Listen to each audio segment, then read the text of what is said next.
Yeah, good evening, everyone. We are going to be looking at application security, and my name is Patricia Emmanuel. I'm an IT security consultant, and I specialize in application security. I ensure that the soft digital applications that we build, I ensure that these applications are built securely in my line of work. And today, what are we going to learn? Our learning objectives. By the end of this session, you will understand what application security is and why it matters. You'll understand and recognize the role of the Security Operations Center in security applications, and you'll learn about agile security practices. I'm sure you're quite familiar with that already because you have all been, working within the agile team, getting to understand what they do and how they work, and that exposure is really going to help in understanding this training as well. And you will explore the OWASP top 10 vulnerabilities. And of course, there'll be an introduction to a security tool, a vulnerability scanning tool. Of course, we can't talk about application security without talking about an application. Um, what are applications? If you want to talk about whatever you are protecting, you need to also have and understand what uh, an application is. An application is often, well, you hear people call it an app. It's a software program that is designed to help you, to help me to perform a specific task or function. Uh, an application will run on a device. Can run on your smartphone, your computer, your tablet. An application will run on a web browser. Of course, I'm sure we are all familiar with that. And we have different types of application. You can have a desktop application, a mobile application, a web application. The web application runs inside a web browser. You don't need to install it. If you use Yahoo Mail, Gmail, they're all web applications. Um, any online shopping site, there are web applications. You can, um, you know, for an application, it makes it easier for you to complete a task, and they're all usually built for specific reasons. You know, you like the Google web application, you browse, you search for, you do your research, you do all sorts of things there, and these applications will have their user interface where you can see the buttons, the menu, the screens. I'm sure you can see that screen that I have of Mentor's Kit. That's just a web application.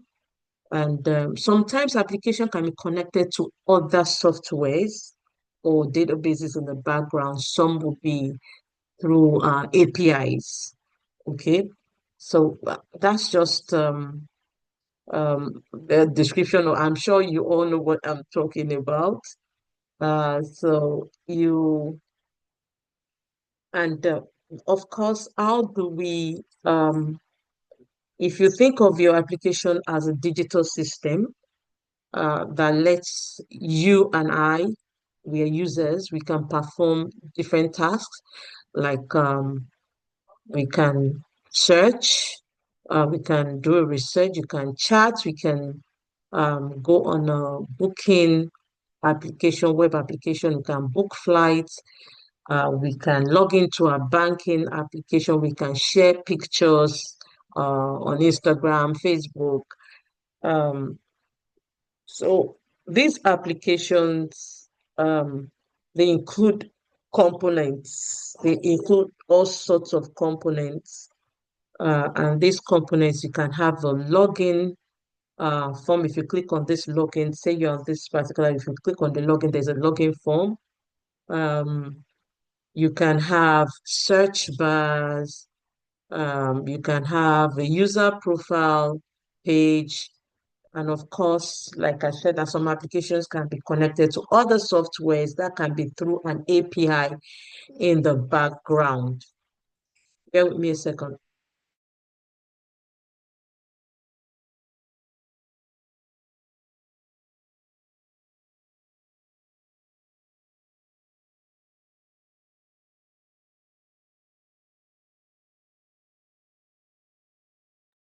Apologies for that. Yeah, so moving on.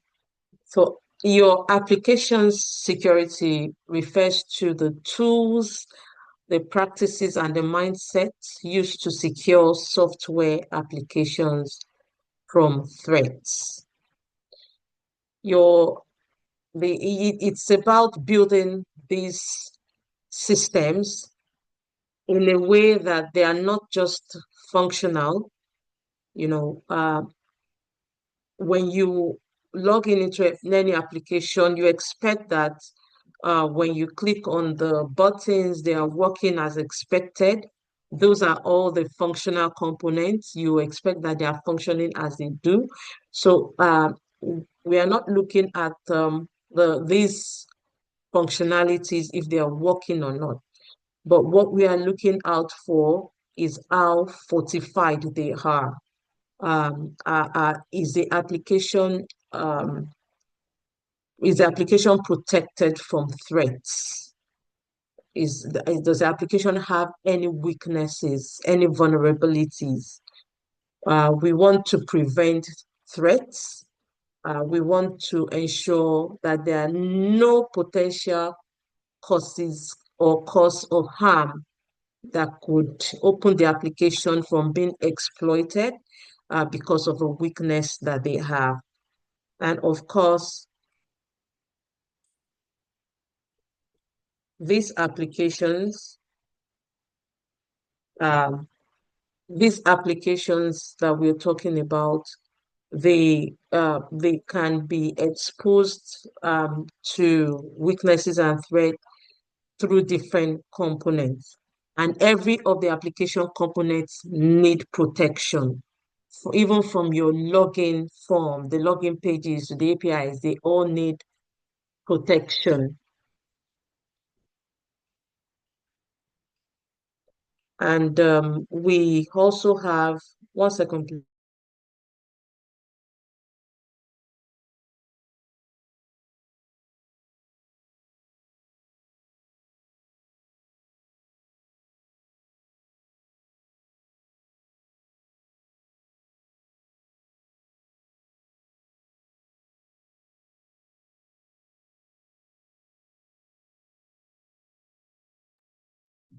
Okay,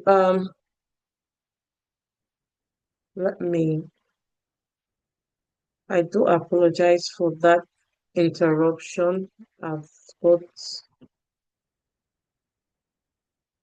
yeah, yeah. So I was talking about how our components need, all the components that we have need protection. And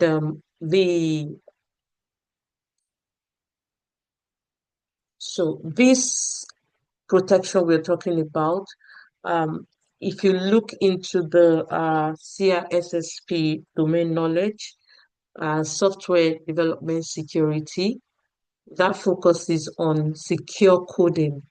And this is where our developers are involved.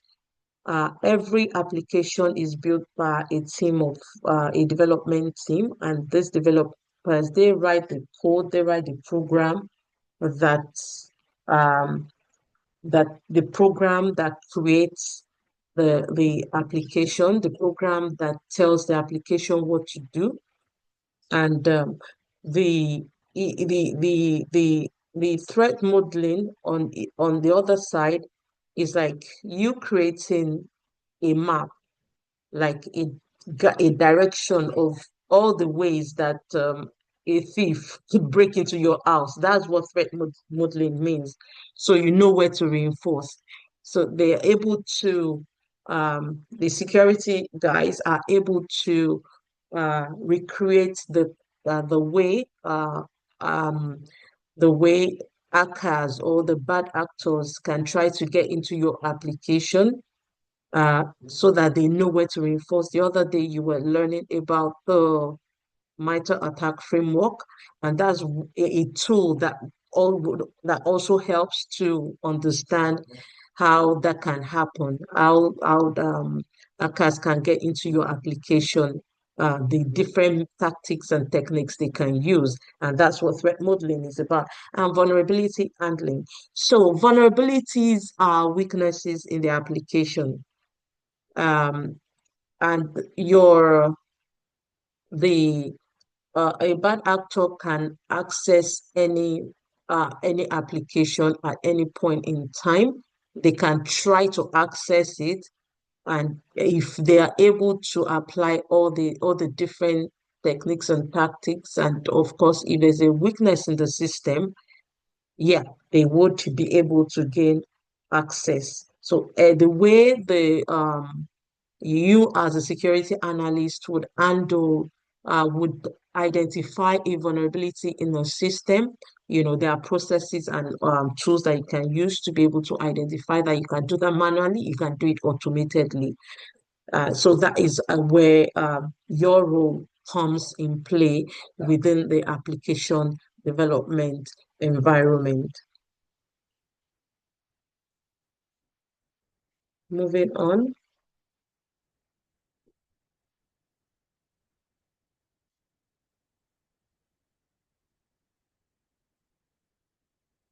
Bear with me a second. My system is keeps hanging. Hmm. Okay, so let's look at the role of SOC in application security. Um, it's good to know that your role as a SOC analyst isn't just for network threats. Your role is to support the application security, and I'll tell you that your role starts from the moment the application is shipped into production. All right. However, your input towards the build of the application is also valuable. Okay. And if while the developers write the code, you as a security operation analyst or you in your SOC team, you watch what goes on when that code goes live. Now, the other thing that you do is to you when the application goes live, you're monitoring the logs.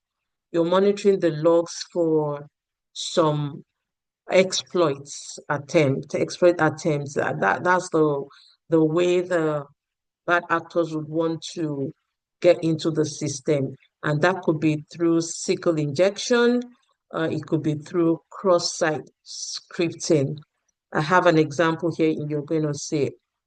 And you would also, try to your major role, you monitor, detect, you analyze, you report on any of these events or incidents that you see happening on that application, apart from, monitoring network threats. All right.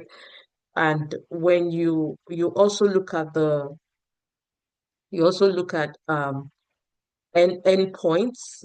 These are the entry points of your system. That's the point where data comes in and data exit. The entry of data, the exit of data. Like your login page, for example, if a user gets on the login page, what are they doing? They are submitting their data. All right, they're submitting their data. and that goes through like a backend request. And there are different forms that you can always find on an application. So through any form, some data is being sent into the database. And these are also the points where, security exploits or attempts can happen. And if any of this functionality, let's say they've not been configured properly, or there's some exposure or weakness in them, they become entry points for attackers. And it's also good to, while on the roll, we also have the development security operations. You would be collaborating with the DevSecOps to report any abnormal activity. So all these roles actually work together. The the input of everyone within the IT team all comes together for the organization. The development team, they are about deploying and ensuring that, oh, the business needs this application, or they need this change to this application, and we need to deliver it to them, and we need to deliver it to them in a timely manner. And that's what they're concerned about. However, you as a security, you are thinking, are they building this with security in mind?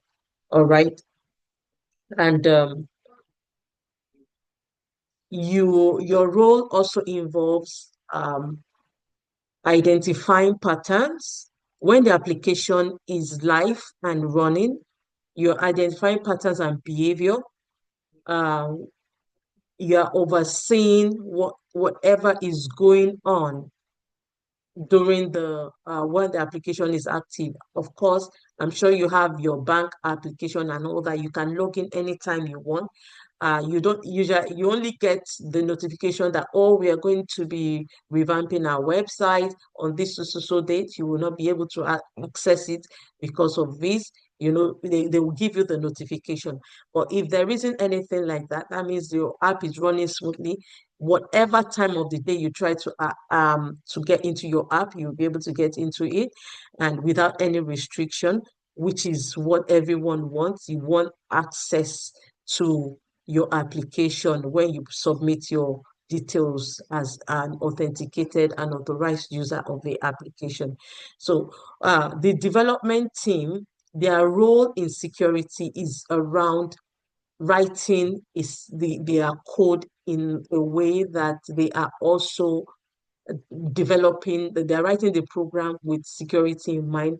They are writing their code securely, because there's some sort of security testing also happens within the security team. And a security tester's role is different from a SOC analyst role, but you're going to be exposed to some of this on this program, because it's good that you identify what can be tested from a security point of view when you're looking at an application. And yeah, the connection with the CISSP body of knowledge is security operations. It emphasizes monitoring and detection of responsibilities that directly support the application security. If you have access to that resource, you're going to see everything around security operations in that space. So let's quickly look at the SQL injection example that I mentioned. For example, if someone uh, enters this particular um, data, if you copy and paste this into a search bar. Of course, that is not, a customer would not do that. A customer would actually input a valid data into a search bar. So that is obviously an attacker trying to break into the system. So that's just an example of um, a data that an attacker could use. There's a wide range of examples of data that you can use to check this, to test this if you as a security tester. And we have the cross-site scripting. So a bad actor can type this, uh, this particular script into a comments field. Why? To try to hijack the user sessions. If he's able to submit this successfully, that means that developer has not built the code securely. Because if the code has been built securely, this particular script should not submit into that comments field. The system should be able to recognize that this particular data is not valid. So from a security point of view, you would know that this is a hacker trying to hijack the user sessions. All right. So we have the Agile team. Agile team security culture. Now, in the Agile team, right now you are currently working closely with an Agile Scrum team who practice the Agile Scrum framework in development. One of the things that you would see is that they have Agile ceremonies. They have the stand-ups, they have sprint planning, they look at the backlog, and they deliver 2-week sprint. I think that's what is happening right now in your team. So the sprint can be a week, it can be 2 weeks, it can be some teams have done 3 and work. There's some teams that you've worked in, they do 3 weeks or 4 weeks, but between 1 to 4 week sprint. And for every sprint that there must be a little slice of the bigger product delivered. Okay. And there must be something delivered at the end of the sprint. That is the framework that they work with. And you can see it says finished work. In the world out there, they have the Agile team, they collaborate, and they have stakeholders, they have customers or clients who are requested for the application. And I will tell you that there is usually a pressure to deliver in time. And sometimes if all the T's are not crossed and all the I's are not dotted from the product owner or business analyst point of view, things can go wrong. So this area is particularly important. Now, why am I saying this? When we have this information being gathered from the stakeholders or clients or users by the BA or the product owner, while they're documenting all of this, if they at that point have not requested or asked about or thought about the sort of security requirements that should be in place for the application. Sometimes the clients or stakeholders might not know, but the BA or the product owner, if they have no clue at all, it's possible that they don't capture anything security related. And they only just focus on the functional development, which would also can also put the delivery can put the delivery of the products in risk. Okay, that you don't want to ship a product or plan to ship a product that has very good functionalities, but it's not secure. All right. So at the planning stage, where they have the delivery manager, it's possible if it's a complex application or not so complex, but still, it's possible they would have used the knowledge and expertise of um, a technical uh, architect, a solution architect, for example, who would look at the system, the product they want to build end to end, and the solution architect would definitely, is part of their role, touch on everything, functional, non-functional infrastructure, everything that needs to be touched on, databases, servers, network, call it whatever it is.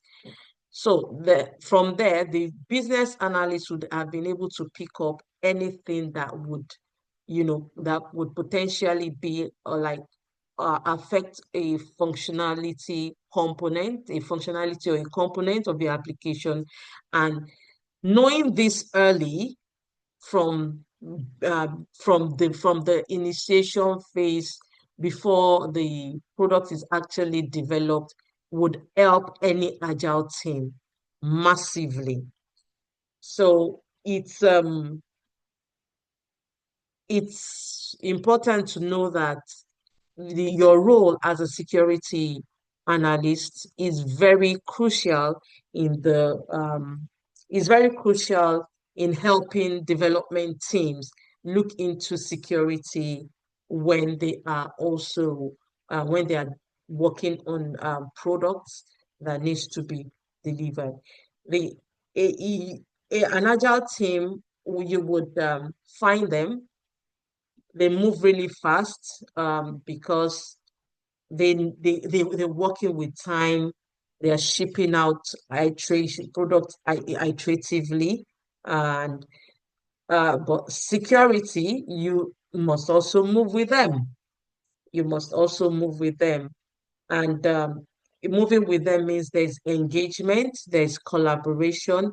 You are able to highlight the risk.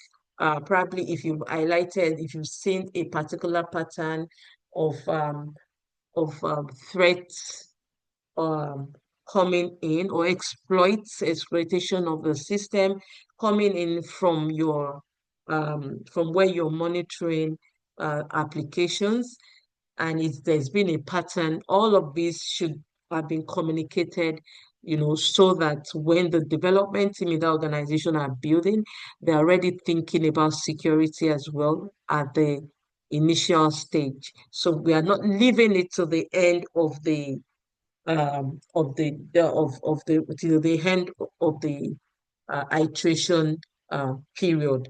We are including every technology that we need to use to build the application.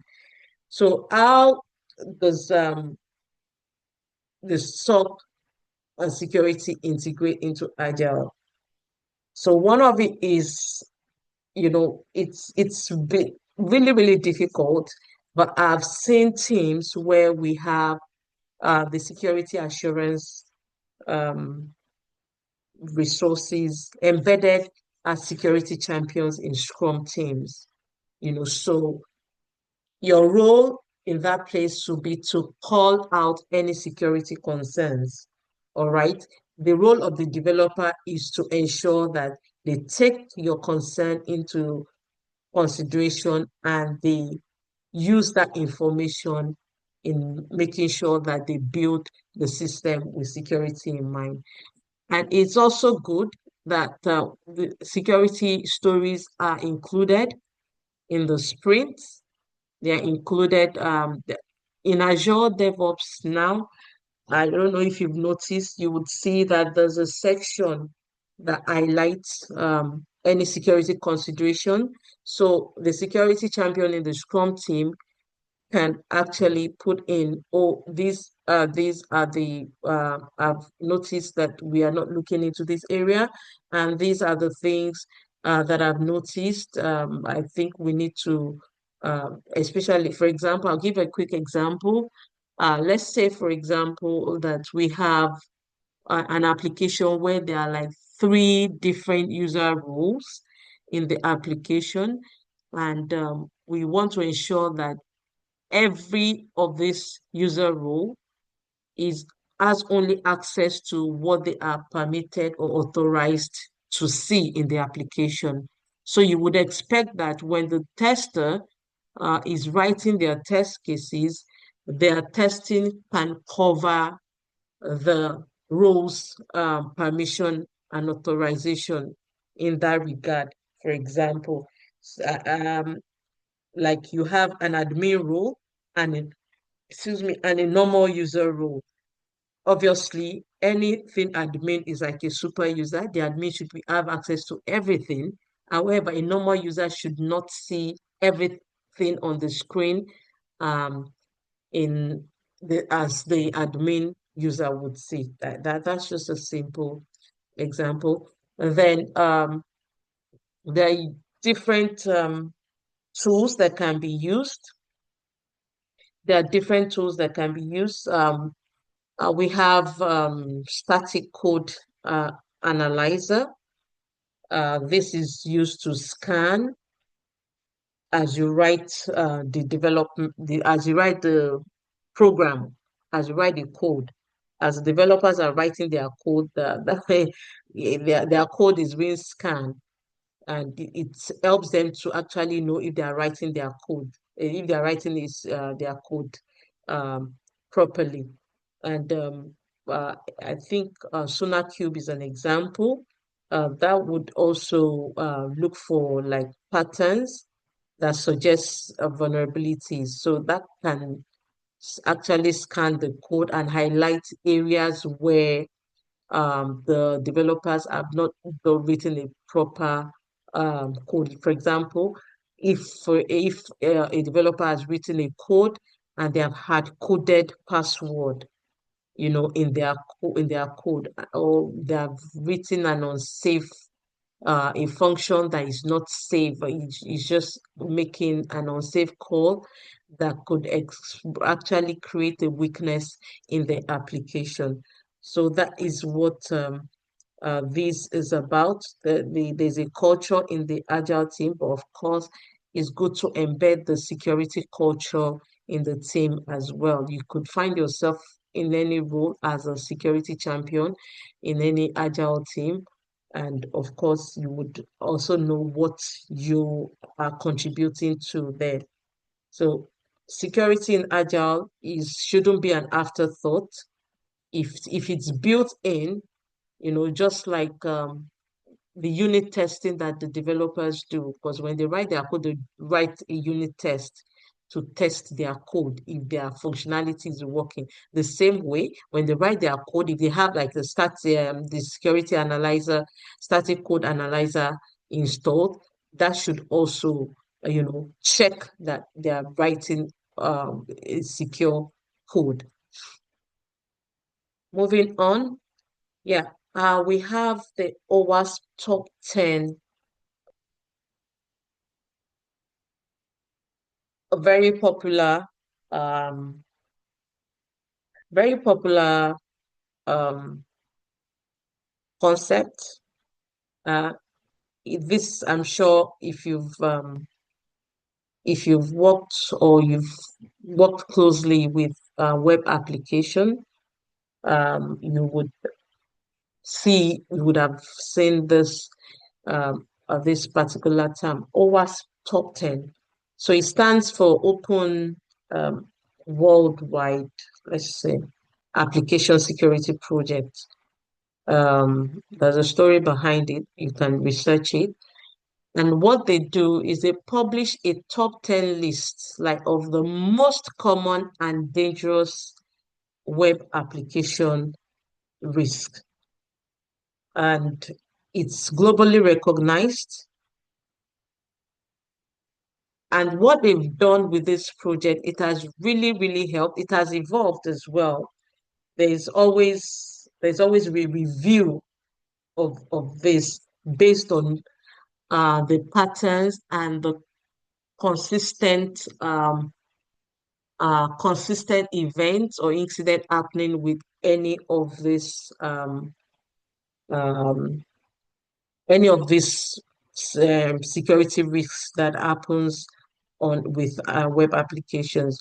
So an example, yeah, I think I've listed like 3 examples in here, and this when you see the A01, that's like top on the list.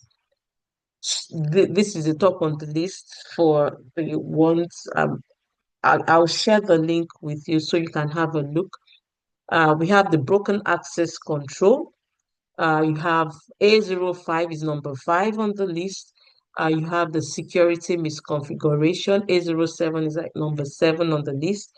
You have identification and authentication failures. I'm going to talk a little bit more so that we understand.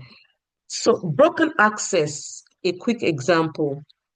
Let's say you're logging into a portal and that it's like let's say for example your portal to log into your to have an access to your uni profile. You know, you are yeah, different profiles logins are set up for students when they go into the uni, and your URL says www.uniabc.com/profile/1234, which is my own ID, my own profile ID. My system recognizes that. Okay. Now, imagine if I change that www.uniabc/profile/1234. I change the 4 at the back to 5. And guess what? I can now see someone else's grades. So that's just a simple example of a broken access control. So it means that for me to be able to see somebody else's detail by just changing something on the URL, something is massively wrong with that access, the way that access has been built or configured in the system. All right, so that's one example. If we go on the security misconfiguration, however, when you log into your banking application and you're just a normal user, all right, but you log into the application and you're just playing around because it's possible you want to explore because now you have an idea of what how you can hack the system. Now, let's say the banking application leaves its admin panel accessible. So all you've just done is www.abcbank/admin, because you would usually have your /user profile and all that, and it's /admin, and you are able to type in admin as username, admin as password, and just that with a search, or maybe you did a search and all that, and you're able to get in. You know that something has happened with the security configuration of that particular application. So what that means is that um, an exposure has been left due to someone not doing their job properly, because as an admin, um, personnel, or a developer, your consciousness of whatever you're configuring for an application should be over 100%. You cannot afford to leave your admin panel accessible with your default credentials, you know. So that is another example. Um, the same goes with if a firewall is wrongly misconfigured, you know that that application is obviously open to exploitation. And the A07 identification and authentication failure. Let's say you want to log into an application. You've entered the username and you just set up your login for that email address, and you're able to type weak passwords in. You just type a password 1234 or password as password PASSWRD.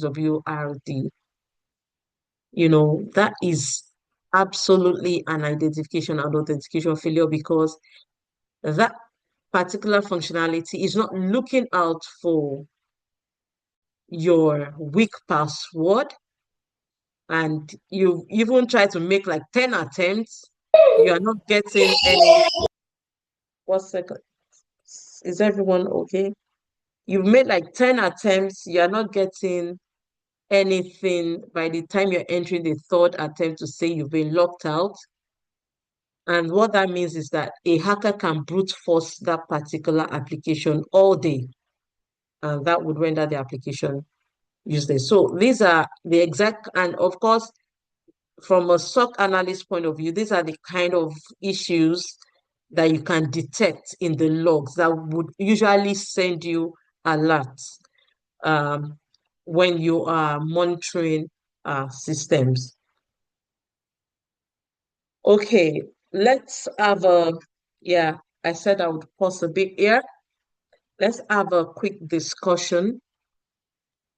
I've talked about vulnerabilities happening, any weakness in the system.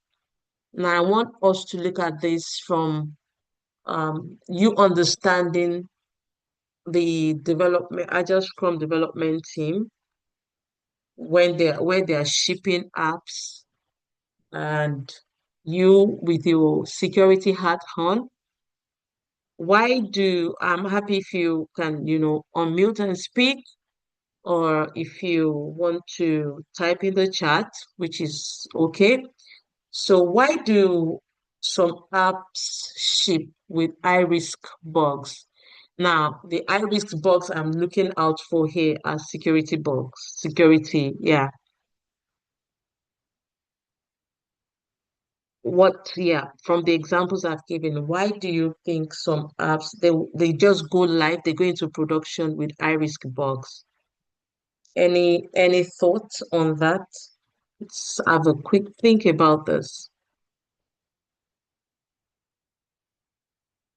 Anyone? Yeah, just want Hi. to attempt. Okay.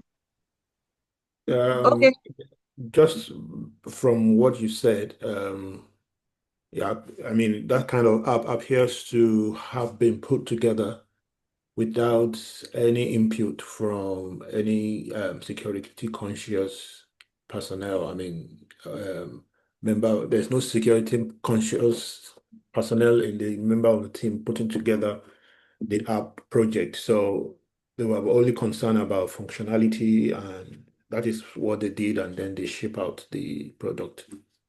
Yeah. Good. Thank you. That's a valid response. Thank you so much for that. Any other person? No, yeah. Yes. Good afternoon. I wanted to say, I mean, looking at the second question, kind of gives that one of the reasons could be because of maybe time pressure. So they really didn't have time to just fine check or fine tune some things, and they just like there was maybe a bit of urgency or very short time for them to release the product. And it could also be even financial too. They'd be like, oh, maybe we just kind of cut cost in this regard. Yeah. So Yeah, financial thank and you. time. Yes, thank you. Cost, time, lack of a security aware or security conscious contribution in the group. All those points are valid. Um, the time, yes, quick to the market. That's what the Agile Scrum team. Yeah, we need to get this application quick into the market. And it's not like they put it out there like, oh, that's the old thing. There is usually like a thin slice of what they need to get that. And of course, because the competition out there, they really don't want to delay, and they just ship. So time pressure, cost pressure as well, because security can be it can be costly, because if you have to you send the application out to third parties who would help you do some penetration testing on it.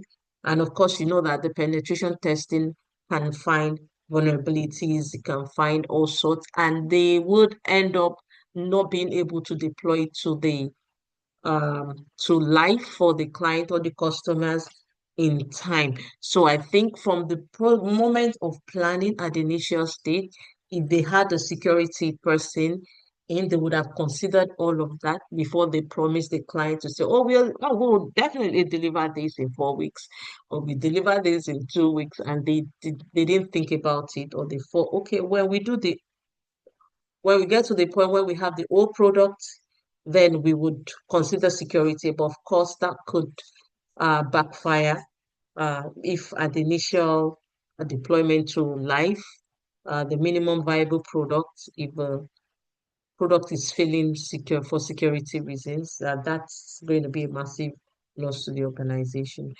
Thank you so much for the contribution. Um, how can a SOC analyst help developers to fix recurring issues? This happens a lot. So as a SOC analyst, because now you are thinking as a defender, all right? And developers, we are now seeing issues recurring. And mentioned earlier on that, when you are there monitoring and looking out for patterns or some alerts that are showing you, "Oh, this is a brute force attack, etc." You and of course you would also have reports and analysis of how often does this happen. So these are like recurring issues. So how can you help developers fix these issues?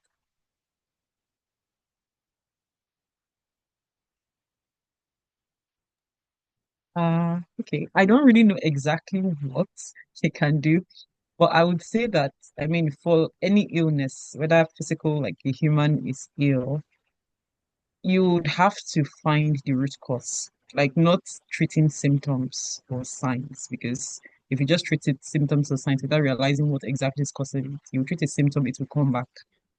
But if you could ask why, I think I remember reading somewhere about asking why 7 times or so. Like keep on Yeah, asking why till you get to the root cause. Then you would know that okay, this is actually where it's all coming from, or this is why this is happening. This keeps happening at this particular frequency or something. So yeah, I would say just find the root cause and don't get carried away treating just signs or symptoms.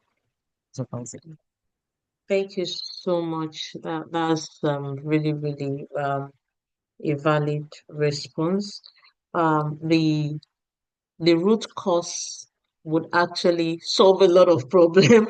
Yeah, because if something is happening every now and then, that means there's a particular there must be something that is causing that to happen. And if we don't deal with it at the root, it's like we'll just keep going around in circles. I totally agree with you. Thank you so much for that response. I think someone has said, okay, human errors too. Okay, all right, yeah. Yeah, human errors, you're right. Yeah. So yeah, I think I don't know if anyone has any other contribution around this questions, then we'll move on to the next slide. Okay. Thank you so much for that contribution, everyone. Much appreciated.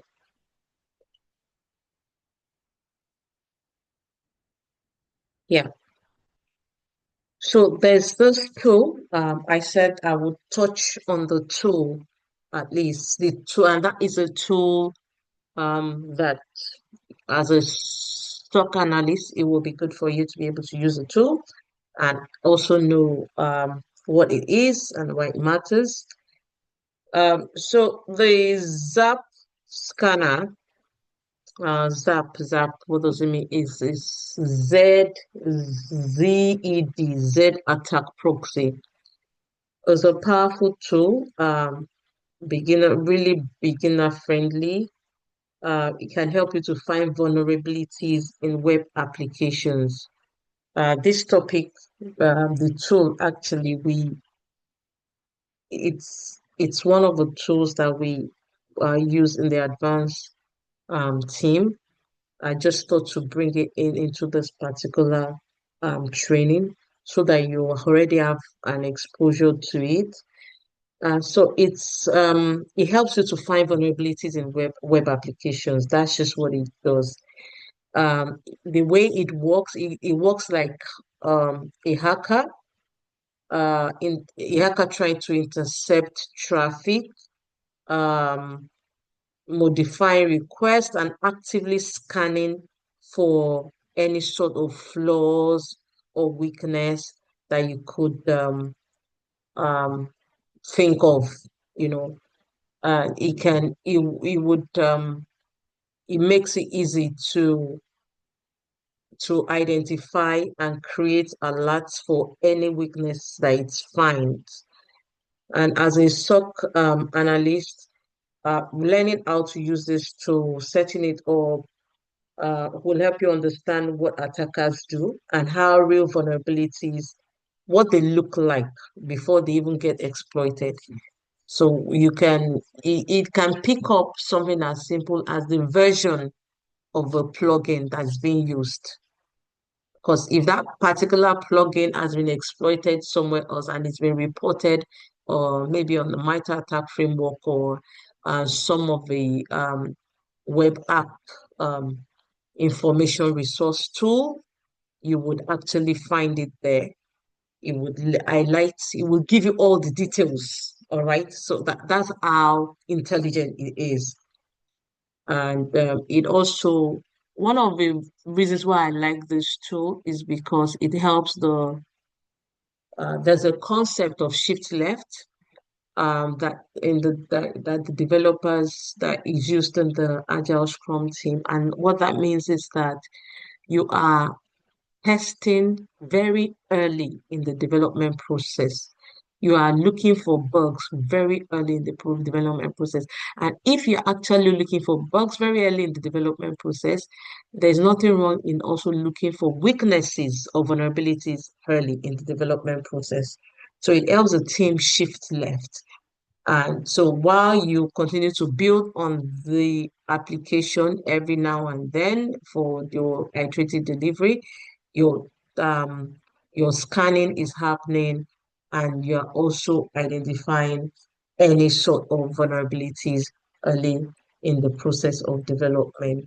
So learning the application helps you build your exposure, your muscle, your strengths in vulnerability discovery, and your response correlation. Yeah, let's do a bit of a knowledge check. Yeah, what is the primary goal of um, application security? Let's see what we've picked up here tonight. See, Yep. C.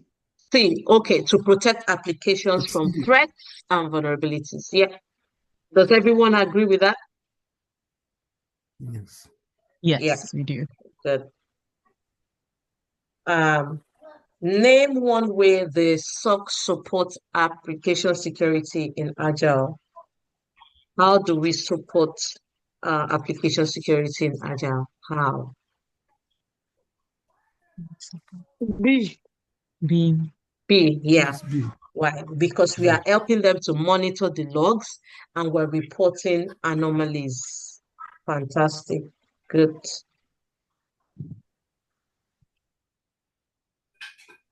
Okay. What does OWASP stand for? That's a little bit tricky there.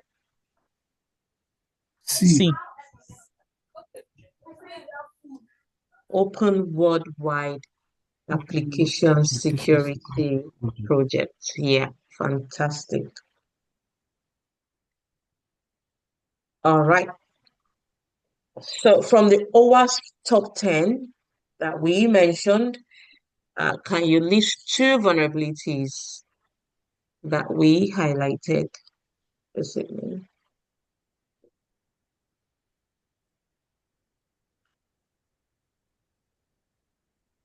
Anyone? B. Can it be B?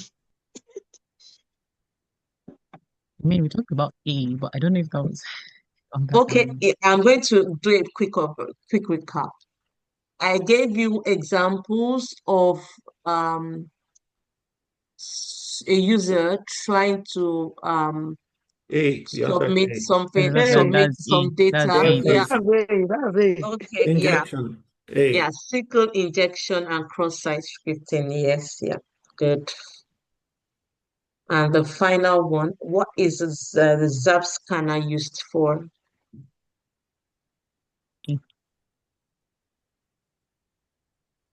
Detecting vulnerabilities in web C. applications. Yes, yeah, C. absolutely. Yeah. So, that's good. Really good to see that everyone is following. So, today you've learned the importance of application security and the involvement of a SOC analyst. You've learned how agile teams integrate security. You've learned what the OWASP top 10 teaches us about real threats.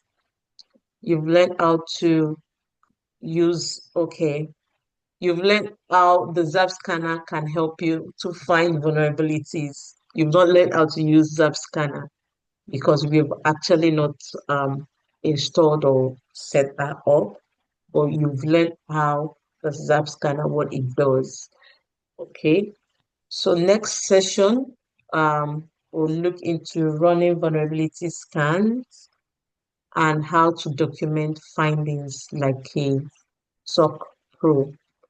So that's what we are looking to do next session, and that will be on Friday. Okay. Okay. So I don't know if anyone has a question. Any question? Based on all we've learned tonight, I hope you've all gotten value. But if you have any question, please ask your question. Anyone?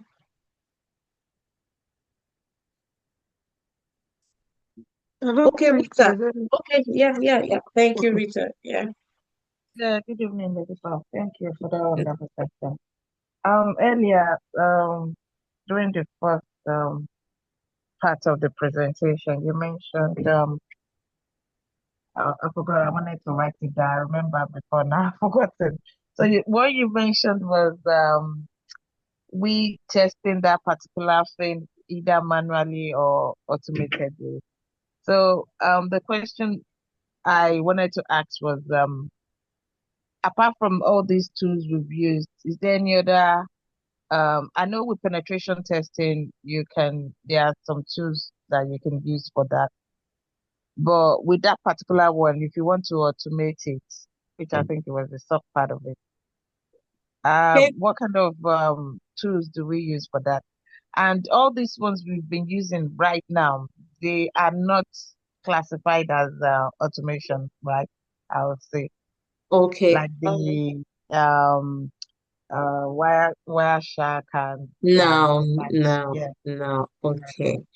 So, okay, I'll start from like where if you happen to use the ZAP scanner, you Mm-hmm. know that at that point where the ZAP scanner is running the scan on the website, it is doing that automatedly. Okay. You get what I mean? Yes. So, Uh, with that, do you need to put in, when with me, when you see automation, I've already gone to ask. yeah, I know where I'm going there, and I'm glad you asked. Okay. I'm going there. So, So Zap Scanner does the run automatically, and there are so many other tools there that you can actually use. All you just need to do is to copy and paste the URL of the web application that you want it to scan, and you click run, and it just does the job for you. And it then comes up with the alerts, the information that would help you put your report together as a SOC analyst, because you understand all the what all those information are. It would actually also prioritize for you. It would tell you the severity. It would tell you the severity so you can Yeah. prioritize. Yeah, okay. So that's it. Now for the manual checks. Yeah. So there are, I gave the example of a SQL injection and the cross-site scripting. And of course, the SQL injection, you have the data. It's like you trying to test for something manually on a web application, and you decided to use some test data. Now, some test data, let's say the SQL injection, you are testing a search functionality, and you've entered all the valid test cases for search, right? Yeah.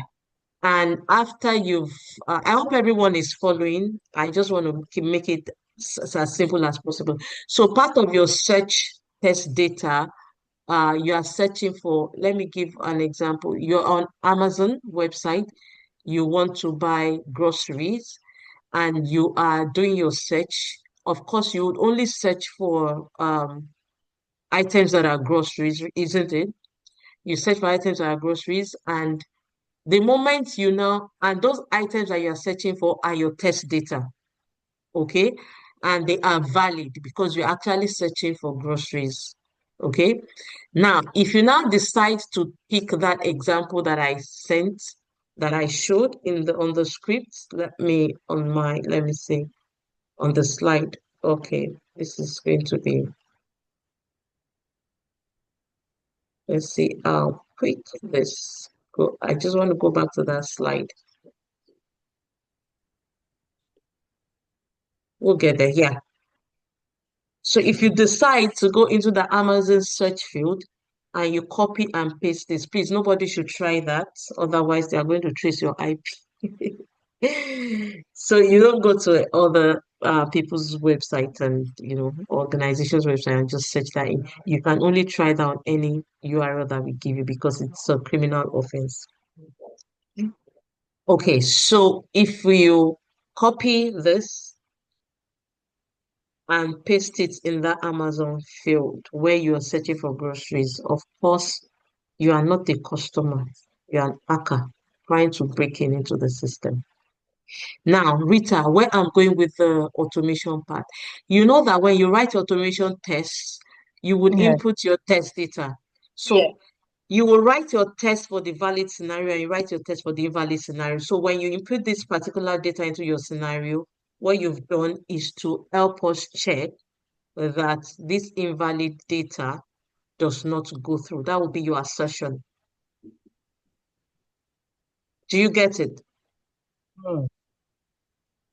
So that is where you can apply. Honestly, I was speaking with Deji the other day that um, I would need that a tester can actually come into the cybersecurity class and also understand how they can actually um, use security test data as part of their automation to also cover that invalid data scenario for their applications. I mean, it's just because when you write it and use this kind of invalid test data, what you are doing for that application at any stage of deployment or iteration, you are helping that organization to build their security,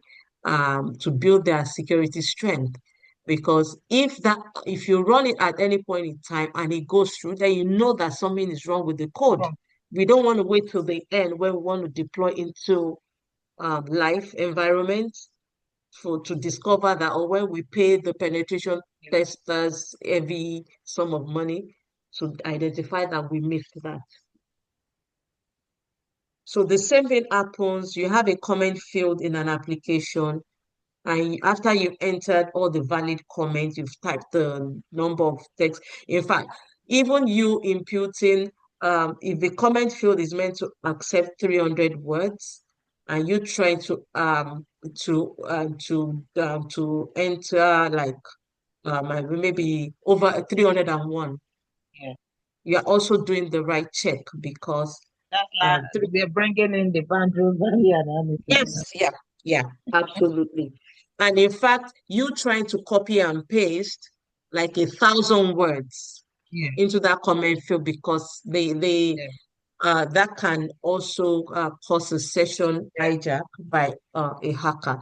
All this, that's why, you as a tester as well, from your testing perspective, when you have an idea of this kind of different tactics and techniques that can be used to hack a web application, you will stand out as a tester wherever you're working because you've covered everything around functional for the functionalities and all that. But you are also writing security test cases for the web application, so you are introducing those test data to actually check the security of the application. Have I answered your question? Yes, ma'am. Yes. Good. It's becoming more interesting by the day. Yeah. So yeah, this particular topic I taught it in the advanced team, but I just felt it would be good to bring it in here. Since we have some security guys in the project teams, and just so that they know that there is value in them being in the team, and also the agile development team also can value the presence of a security person in the team. Who tried it? Okay, no, that one it did not have. All right, I didn't see that. What she typed, you mean on the chat? Yeah, in the chat, I didn't see that. I don't know about that. You said we shouldn't try. So what kind of Yeah. URL can we use? What kind of website can we use? There are some dummy URLs out there. I can we even have one on the OWASP page, but of course you can try it on the application that your colleagues are building in your project team. Nobody's going to look for you You mean for like doing that. Bruto? Yeah. You can Okay. try, whatever application you are working with in your project team. Yeah, you can try it on there. Okay. You can try it in there. So, what I'm going to do, see, so for your take-home hands-on work, because I really want you to also practice, I would want that you are able to show that you try this on that application that your team, what are your team names now? Can they try it on Mentor Sketch? Yeah, let me For the intent, yeah. let me pause